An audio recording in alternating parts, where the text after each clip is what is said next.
Good evening, Mr. Cox. Dr. Reid. Still working at night, I see. I like that.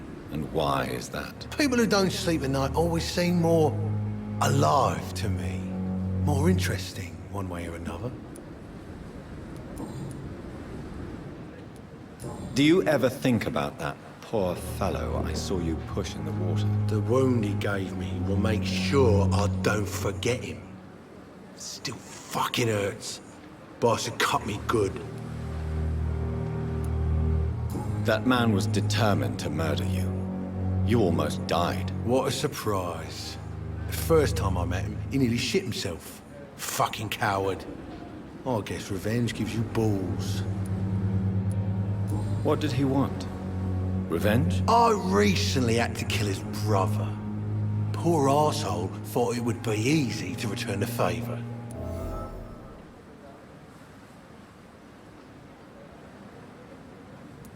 Only the strongest survive, then? Survival at all costs. Is that all you think about? I'm the toughest bastard you'll ever meet, Dr. Reid. And I don't give a fuck what you think of me.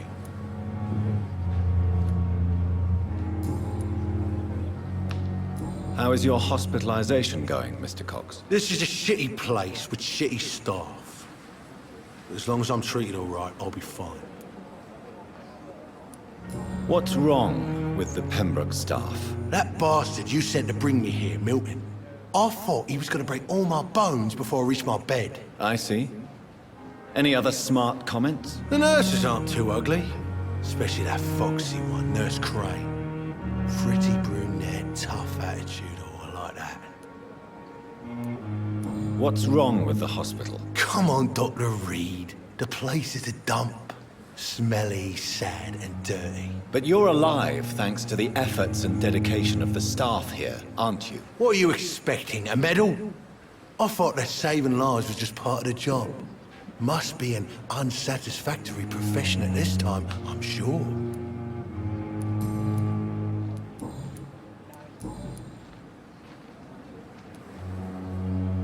Am I right to assume your wife's letter pissed you off, Clay? I was so mad, I threw away the knife she got me when we got married. Your wife gave you a knife as a wedding present. That knife has always been my lucky charm. If I'd had it in my hand when I got stabbed on that pier, I'd not have been wounded.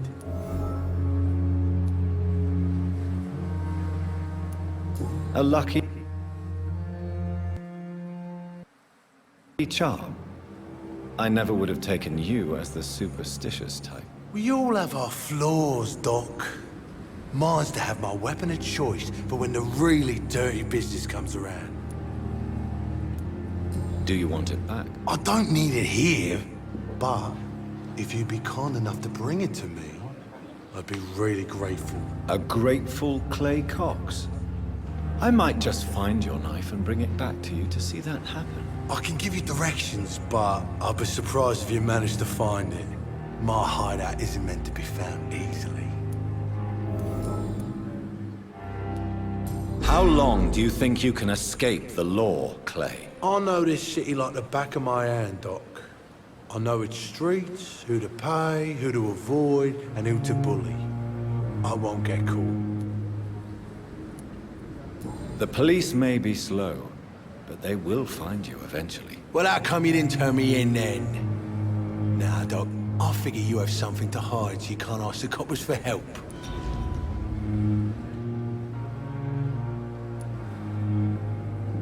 What can you tell me about your marriage, Clay? Marriage is the sweetest cage, they say. Well, I found myself locked in one with a wild animal. You mean your wife keeps you on your toes? No, I mean, we both have claws and we both love to bite.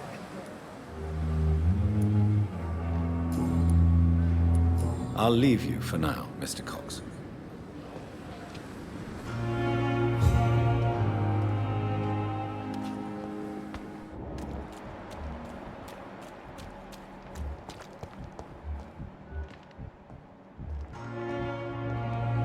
Good evening, sir. I'm Dr. Jonathan Reid. I'm new here. I've already heard about you, Dr. Reid.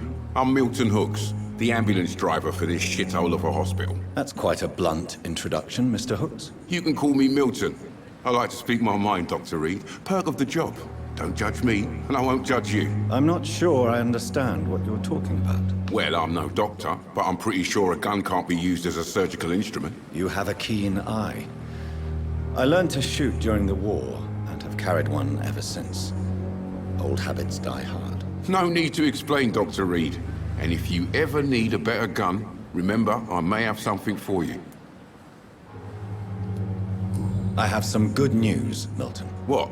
The epidemic's over? I retrieved your wallet, with all the money, and a certain picture. Well, yeah, Pippa Hawkins is my girl. So what? Is it the difference of skin color that bothers you? Not at all, Milton. Good. Please, take this money anyway. To remind you to keep your mouth shut. Not everybody is as broad-minded as you, Dr. Reid. I'd like to see your goods. Wise choice, Dr. Reid. A reliable gun is what everybody needs these days.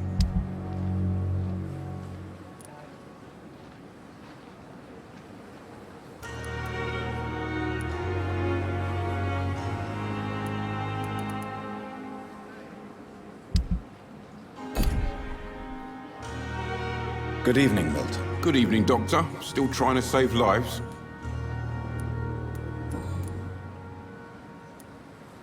So what do you do exactly in this hospital? Apart from smuggling guns, I mean. I've been an ambulance driver since... too long, I guess. I bring sick people here night and day. It's a dirty job, but I get it done. Most of the time. Since you're on the front line, how is the sanitary situation in this vicinity? It's a complete disaster. It's even getting dangerous to enter some streets or buildings. Even the locals attack you. It sounds like things have been a bit rough recently. What's happened? Yesterday I got attacked by the patient I was bringing here. I escaped from the hospital's garden, but I lost my wallet when I was running. You left an infected patient outside the hospital? That's incredibly dangerous. Go there yourself if you want, but be careful, Doctor. I'd rather not bring your dead body back.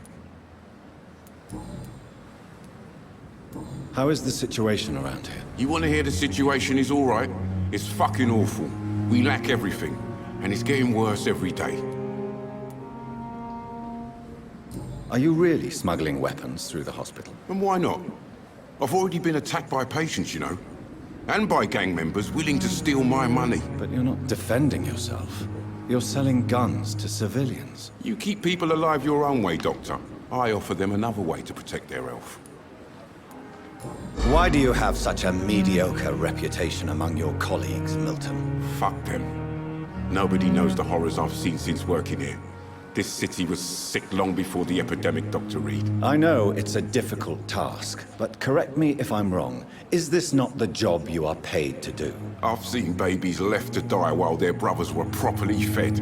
Underage girls and boys sold to all manner of perverts. I'm sorry, I don't know what to say. Yeah, exactly.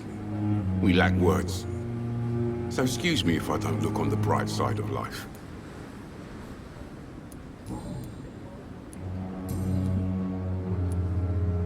What's going on between you and Nurse Hawkins? Pippa's tired. Tired of all this shit. Tired of all those corpses piling up. She's as depressed as I am.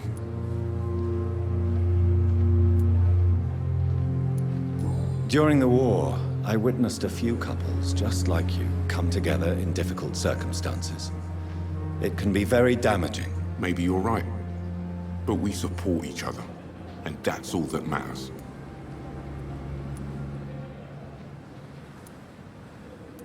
You do realize you could both get fired. Hospital staff are not meant to have intimate relationships with one another. Come on, Dr. Reid. Do you know how many rules are broken in this hospital every day just to keep it running? There's nothing wrong with what we're doing. Goodbye, Milton.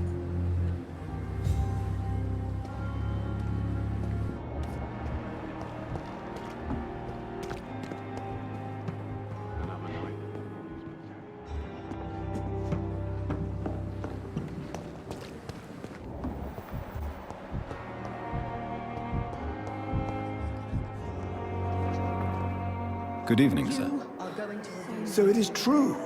The famous Dr. Reid has joined us. I can't think of any better news during these terrible times. Do we know each other? Actually, yes. We met once before, at the Rockefeller University in New York. Dr. Tippett, yes, I remember. I was assisting Professor Carell in his research about coronary bypasses. He had nothing but praise for you. He was also very confident about your future. And look at you now. Eminent surgeon and blood transfusion specialist. What is the Pembroke Hospital situation? And please, speak freely. This hospital is not exactly the best of London. I'm sure you are used to working in a better environment.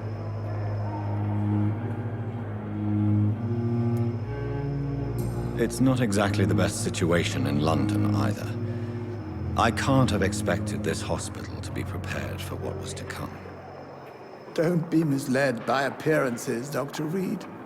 This hospital does not lack talented people. It just lacks hope. What can you tell me about the staff in the hospital? Some are really good, and others are not so good. But during this troubled period, there is no time for slander. I prefer to focus on the positive character traits.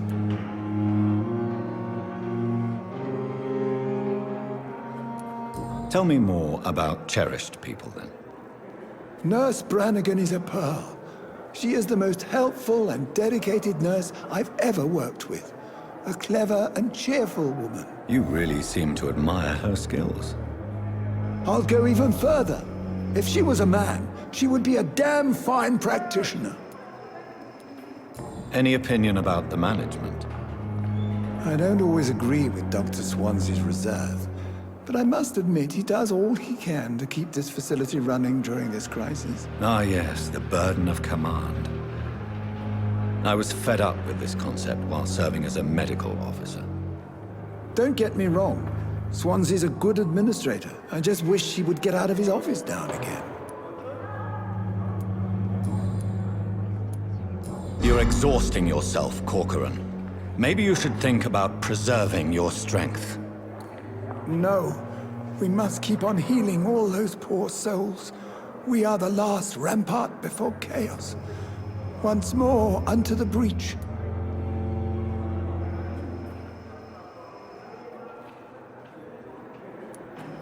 Nurse Brannigan is worried about you, Doctor. She should not have told you that. I will have a word with her. You don't have to blame her for her honesty. I'm not that kind of man, my dear Jonathan. Actually, Nurse Brannigan's opinion is the only one I may listen to.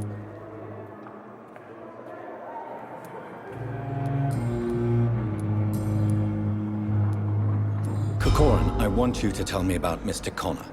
How did he die? What happened? He was my patient. He died because of my mistake. That's the blunt truth.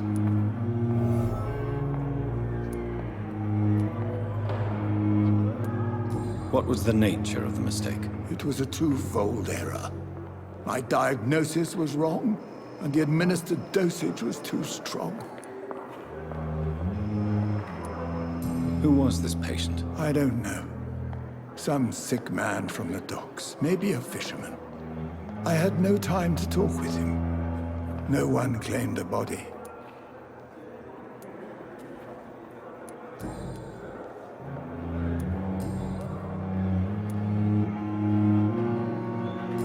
I will cover for you, Dr. Tippett, by keeping what happened to Mr. Connor to myself. I don't know what to say, actually.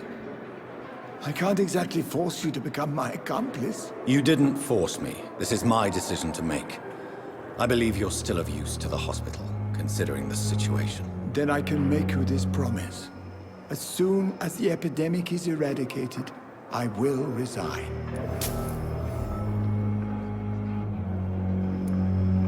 Goodbye, Dr. Tippett.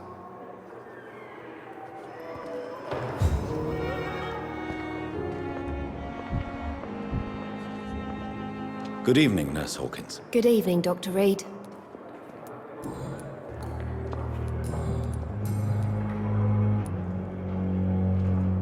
Pepper, I know you're very close to Milton Hooks. Yes, Milton Hooks is my man. If you want to report me for that, just feel free, Doctor. I have no intention of reporting you, Nurse Hawkins. But are you aware of the risks? The rules say I won't be allowed to work as a nurse anymore. But here at the Pembroke, we break rules all the time. Is he worth the risk? Hey, I'm no perfect woman, and Milton is not the finest bloke. But we do our best to get by. That's all any of us can hope for nowadays.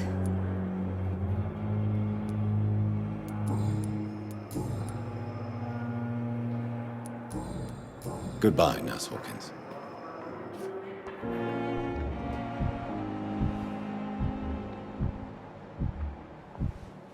A giant morgue disguised as a hospital. That's Pembroke nowadays.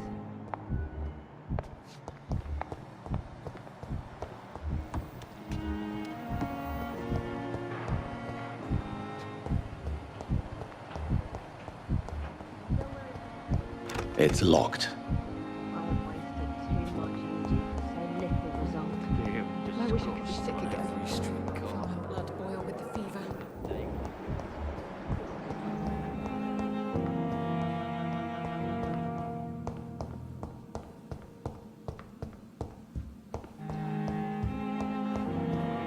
Suffering continues.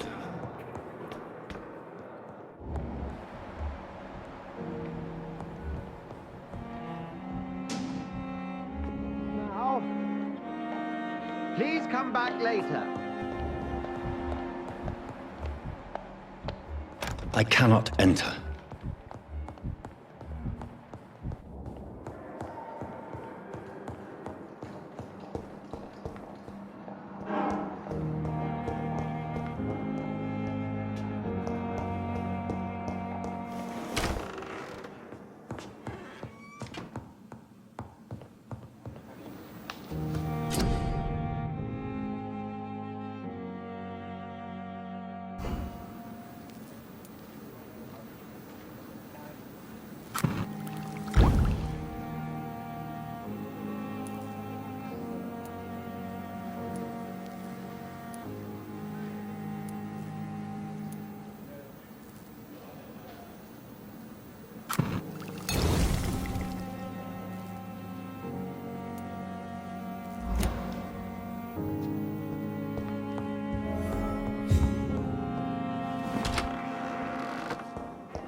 You down, my boy. Finally, you've returned, Doctor.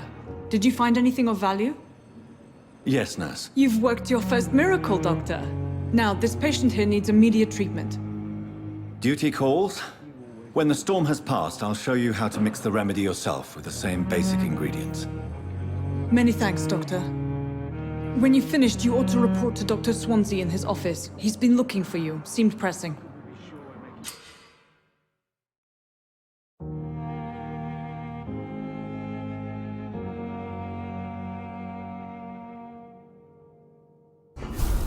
In the circumstances, I'm willing to give you the benefit of the doubt. I'm all right. Don't waste your time with me. I will not let you down, my boy. Dr. Reid, may I help you?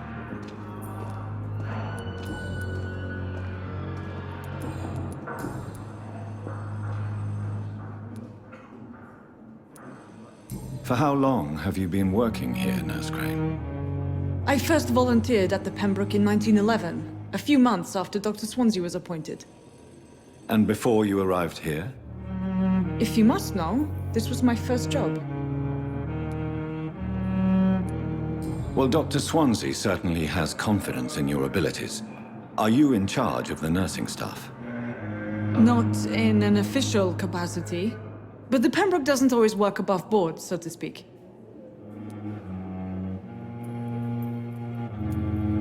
What about medical protocols? Dr. Reid, we don't have the money and resources here at the Pembroke like they do in the West End. We do what we can. How is the duty roster organized? Everybody works until they can't.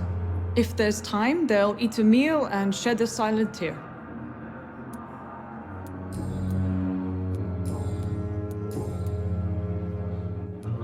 What can you tell me about our patients here at Pembroke? This hospital was founded to help the East End poor and needy. But since the war and the quarantine, we've had all manner of folk. Can you be more specific? Well, veterans, the elderly, dock workers. We even have a few mental patients. If there's space, we take them. What can you tell me about the epidemic, Nurse Crane?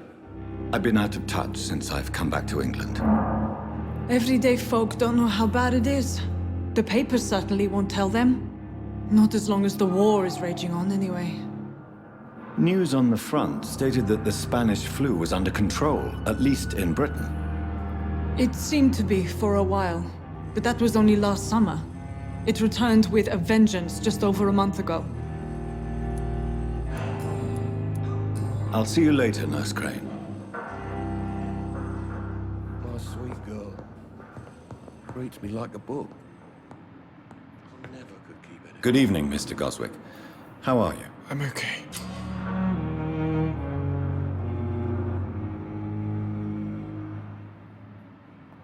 Do you need any help?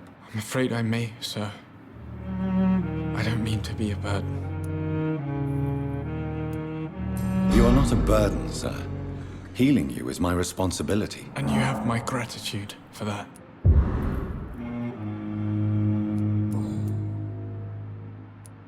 Tell me about yourself, Mr. Goswick. I don't want to talk, Doctor.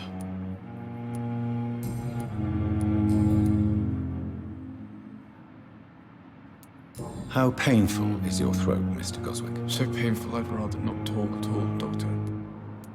I'll let you get some rest, then. I'm all right. Don't waste your time with me.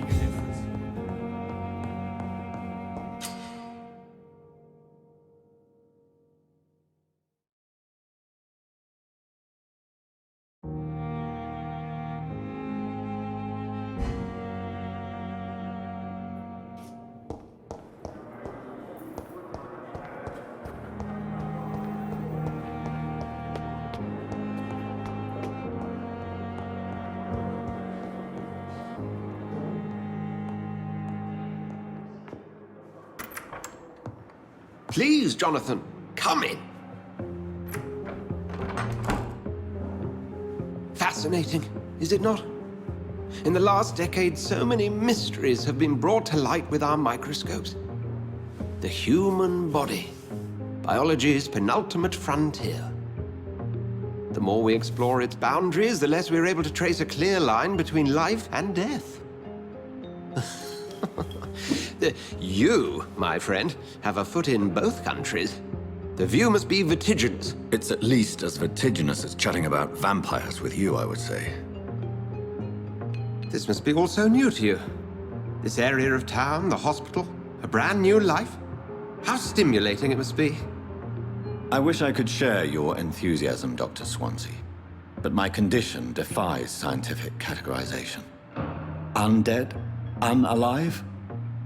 Immortality defies logic. I cannot express my thrill at this serendipitous turn of events.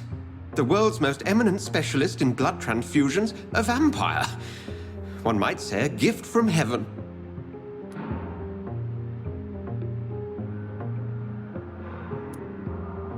There is an absurd poetry to my situation. Physician, heal thyself. Forgive me. I've been an admirer of your work for a long time, and now you are so much more than a brilliant physician. And please, call me Edgar.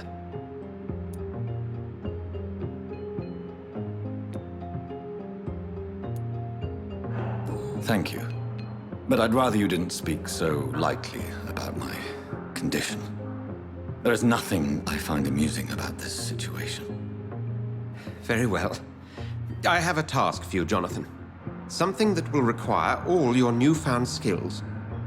Please, go on. The Pembroke only survives through the generosity of our benefactors. Unfortunately, our main donor has found herself in a bit of a bind. Now, if you could help her out... A spokesman or politician is what you need. That's not my calling. And until I come to understand what has happened to me, I require discretion. Discretion is in order, Jonathan. Lady Ashbury has recently received rather indelicate correspondence that, if revealed, would jeopardize her position. And you would like me to eradicate this threat? By the stole, of course not. I would just like you to pay her a visit. Her ladyship is certainly near the tents outside, tending the sick. You can't miss her. Look for someone impossibly delicate. Accepted. I'll see what kind of trouble Lady Ashbury is in.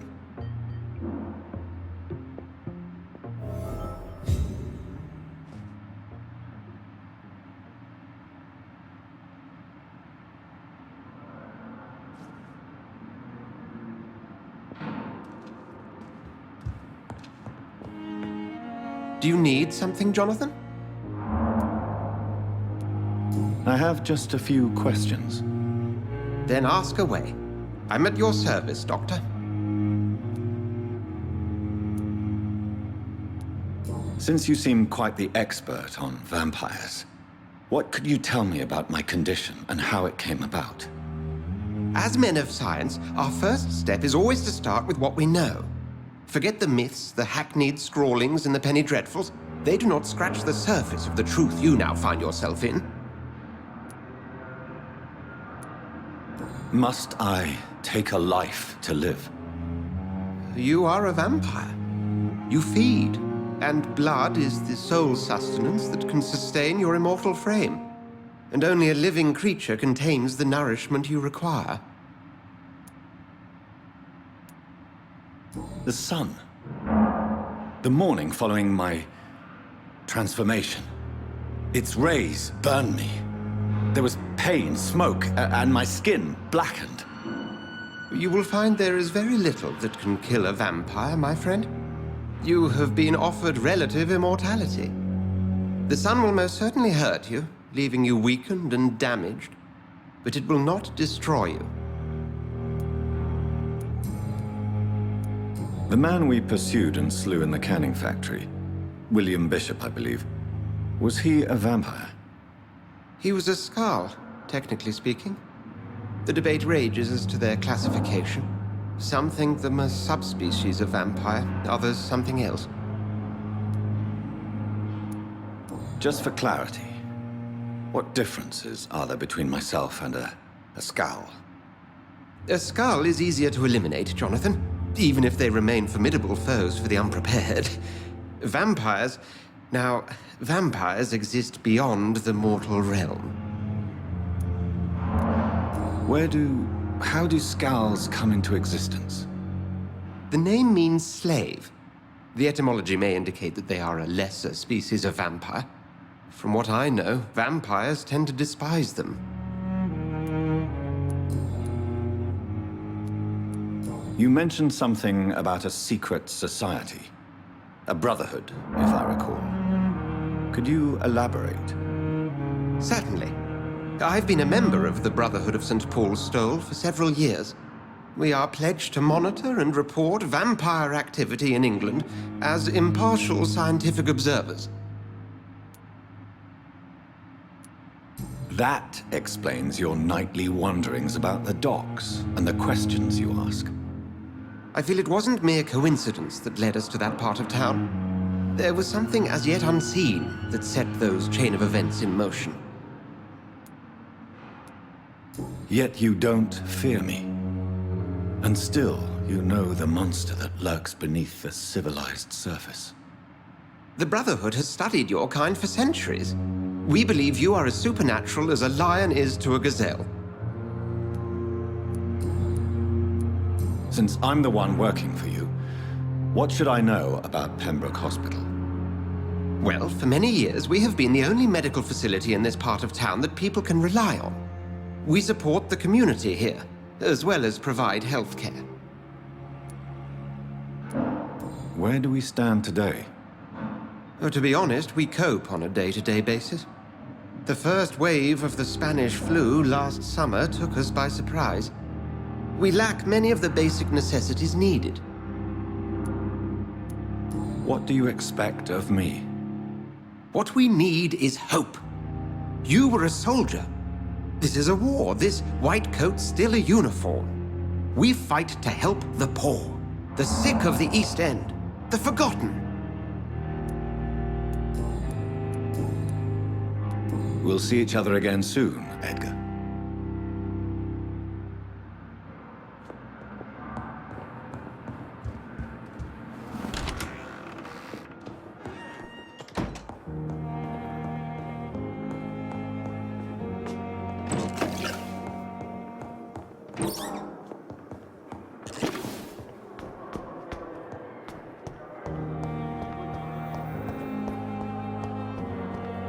A giant morgue disguised as a hospital.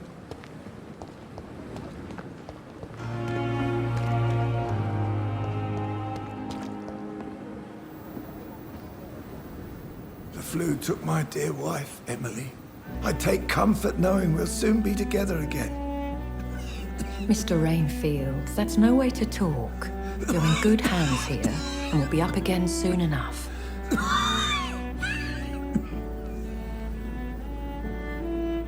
Now do me a kindness and get some sleep. I'll be back round later. Your words are kind, the blessings of an angel.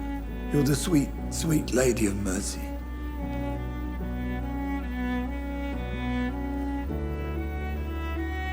Good evening, Dr. Reid. It's a pleasure to see you again. You seem surprised.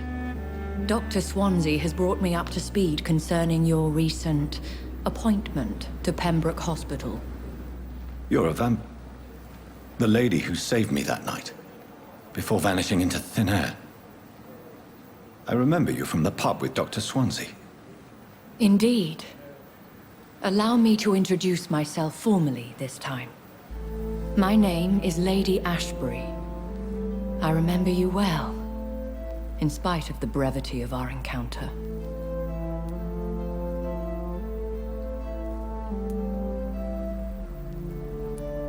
Apologies. You've taken me by surprise. I'm very happy to see you. The pleasure is mine, Doctor. I hope you're more disposed to answer my questions now. You must have countless questions, but our rather urgent matter first. Swansea has explained. My cover, if you prefer, has been compromised.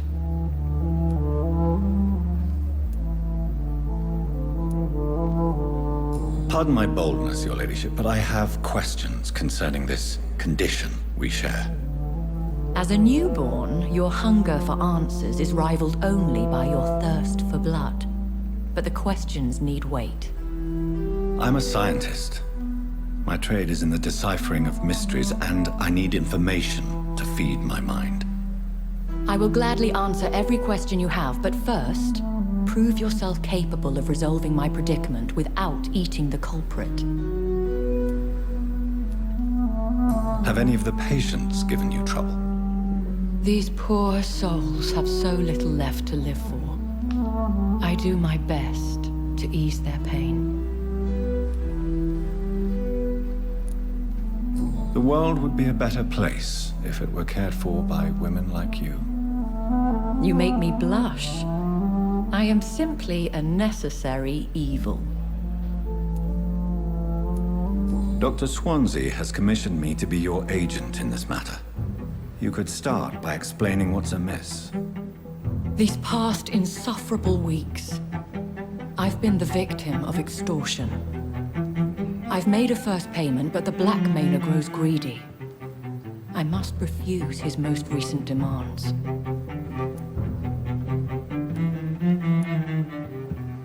Who would be so foolish as to threaten you? A kindred spirit.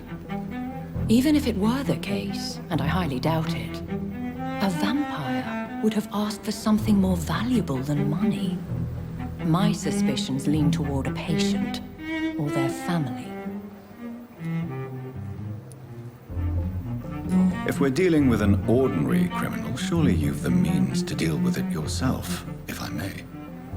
As immortal tradition doth dictate, all fangs and hypnotic eyes ablaze, the blood would run like a river. That's what I hope to avoid.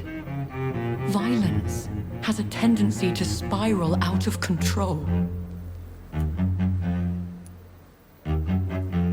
What are your expectations? Please be precise. As the newly appointed surgeon of this hospital, you are in an excellent position to ask innocent questions and deftly learn the identity of my blackmailer. Please continue. Every detail is essential. I'm your man. My embarrassment in this matter is eclipsed only by my shame at having put the hospital at risk. The threat from our anonymous scoundrel is clear. A list of dates. My visits coinciding with the dates of suspicious patient deaths due to massive blood loss. Is it true? Now aren't you the blunt one?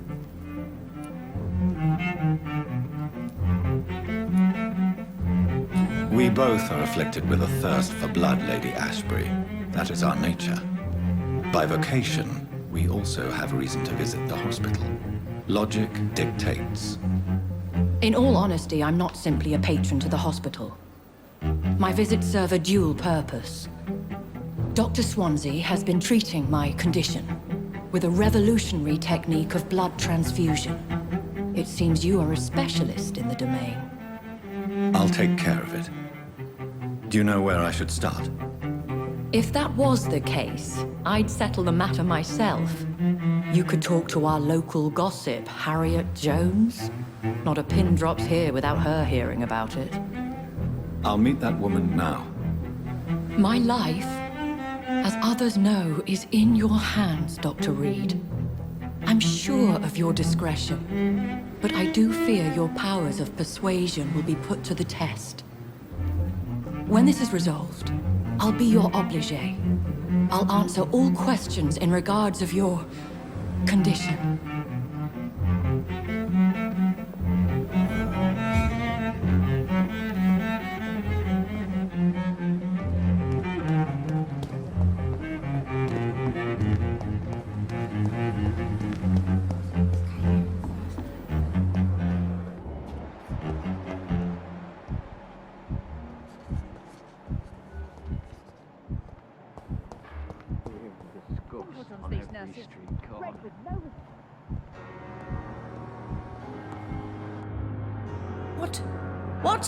What is this? Who are you? Get out of my room. There's no need for alarm, madam. I'm Dr. Reid, the new surgeon. Preposterous. Dr. Reid, you say? I don't want some bumbling intern. Where's Dr. Swansea? Please, calm down, madam. I assure you that I am highly qualified. I'm just back from war duty. How brave. Threatening an old defenseless woman. You know how long I've been a patient here? You've picked the wrong fight. I'm Harriet Jones. Harriet Jones? Indeed. I've been meaning to have a chat with you. You know what goes on here better than any other patient, I gather. Oh, better than any patient, nurse or doctor. I've seen so many vile undertakings. I heard there have been some despicable goings-on. Was there a case of blackmail? Blackmail? Wait. You're investigating something. This isn't a social call. One of those incompetent cunts slit a poor sod's vein.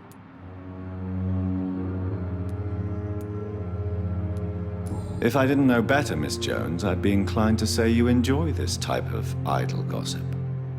God's honest truth, Doctor. It's just the way it is here. Most of these bitches would let you freeze to death before getting you a blanket. You seem to know more about the goings-on here than anyone else. Beware, Miss Jones, in case suspicion should fall on you. That's it. Blame the old and infirm. I see those little bitches' greedy little eyes. Just waiting for me to pop off, they are. I assure you, madam, this is not an investigation into a possible medical error. Debauchery, then? Nurses Crane, Hawkins, Brannigans, whores, all of them. They can't keep their legs shut. I've seen them scratching slutty sores. Really? Well, if you have irrefutable proof, I'll not have the staff behaving in such a manner here. This is your business, Doctor, not mine. But I swear one of the nurses is cavorting with some man on hospital hours. Thank you for your time, Miss Jones. You've given me something to go on. See you on the next round.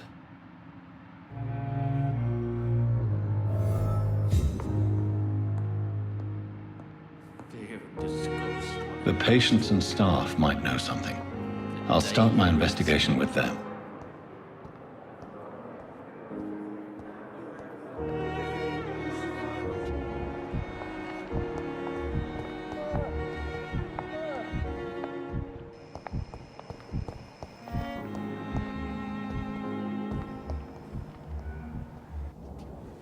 Good evening, Nurse Hawkins. Good evening, Dr. Reid. What can you tell me about the strange man visiting one of the nurses during her shift? Let me guess. You spoke with that old shrew, Harriet Jones. Do not pay attention to her, Doctor. She's full of fanciful tales.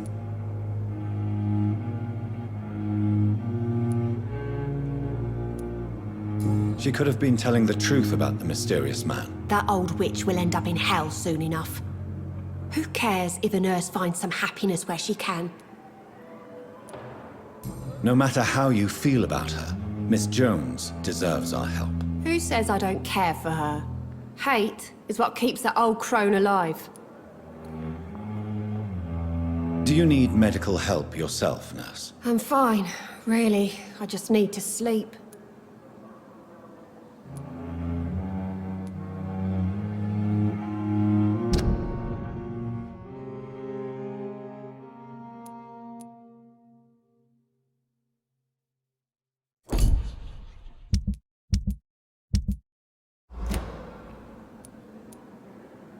Goodbye, Nurse Hawkins.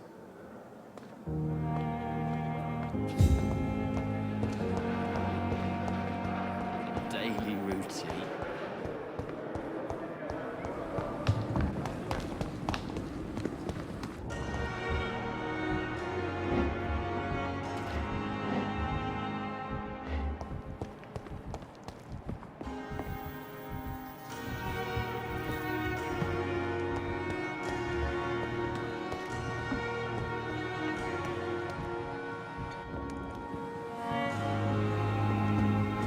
Good evening, Nurse Brannigan. Good evening, Doctor.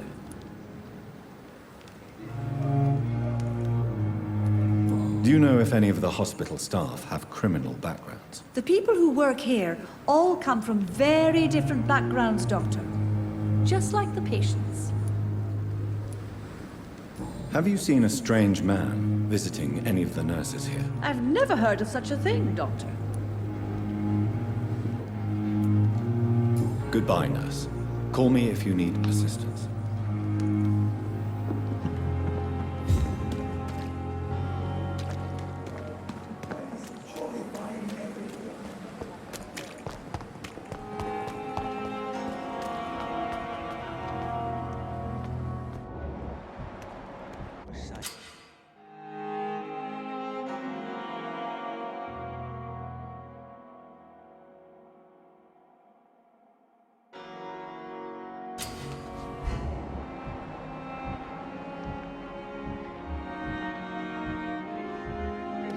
So many times.